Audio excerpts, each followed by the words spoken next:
in that chair. And so they'll play in front of 16,000 fans, AT&T Stadium today. The Alabama-Notre Dame matchup. That Alabama offense leads the nation in offensive efficiency, but efficiency seems far too mundane a word to describe an offense that has scored touchdowns on about 63% of its drives, converts third downs at about a 60% rate, and hangs half 100 a game on everybody they played.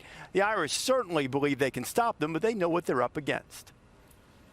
Bama's offense has been a great challenge for every single team that, they've came across. They have a not a, too difficult of a scheme, but they do have a lot of eye candy. Jones to the end zone. Touchdown, Devontae Smith. And that might be your Heisman Trophy winner. Most of his catches or big plays are against guys that bite on second moves, that bite on, double moves. You can't stop everything, but you have to minimize the big play. Make them execute over a longer period of time. Mac Jones, he's a guy that is a great pocket passer. We're looking to put pressure on him. And the Irish defense rises up and forces a 3 and out. You think you got them blocked, and then all of a sudden you see, guys come off the blocks and make plays. They definitely have one of the best defenses in the country. You can't really focus on too much of the other team as much as our execution. They know they are an underdog. We'll have that edge going into the Alabama game.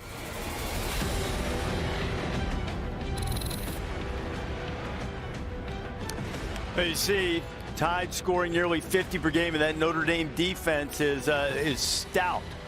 Uzu Koromoa, Kyle Hamilton at safety, and you see how stingy they've been. We've mentioned third down a couple of times. So, look, you heard Nick Saban talk about them trying to take away the Slim Reaper, Devontae Smith. But that's easier said than done, because Smith has told Mac Jones, just throw it. I don't care if I'm covered. Throw it anyway. First of all, that's what every receiver said.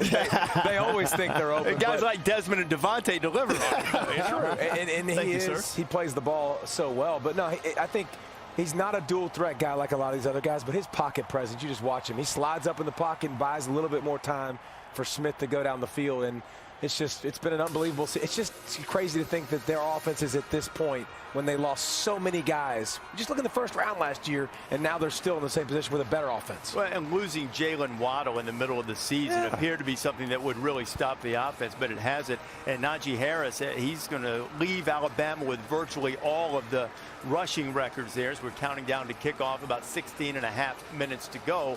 But look, Notre Dame has been hearing the whole time about how they're going to be overmatched, Des. No, and they have, and that's going to be a thorn in their side, because they want to come out here and prove that they can match up with one of the most explosive offenses in all of college football in Alabama. I tell you what, I watched these guys against North Carolina. North Carolina's a team with a really good quarterback, great wide out, strong running game. It was like a track meet in the first half. No defense could stop any offense. But then the second half, Notre Dame came out and they shut out North Carolina's offense. So these guys, they're well coached, they're smart, very aggressive. I like Hamilton. He's like a Swiss Army knife, very versatile piece. I think this is going to be a good matchup, at least for the first quarter. Hamilton, the ankle supposedly better, and there is Ade Ogundeji, who is a guy who has 6.5 sacks this year, leading Notre Dame. Can he be the one to get some pressure on Mac Jones and perhaps disrupt his rhythm? Kickoff coming in less than 16 minutes. Sean McDonough will have the call for us. Visit rate.com to get started.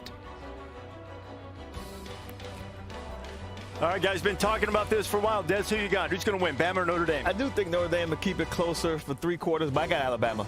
I got Alabama, too. Too much offense. But that Notre Dame offensive line, they're all thicker than a Snicker. They can put people on skates, run the football. Make it close, please. Yeah, both offensive lines dealing with uncertainty at center. Kickoff coming in under 12.5 minutes.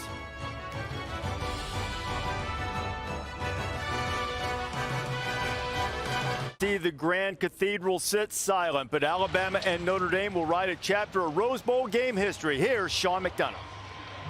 Reese, it certainly is a shame that the granddaddy of them all can't be played in that spectacular setting against the San Gabriel Mountains.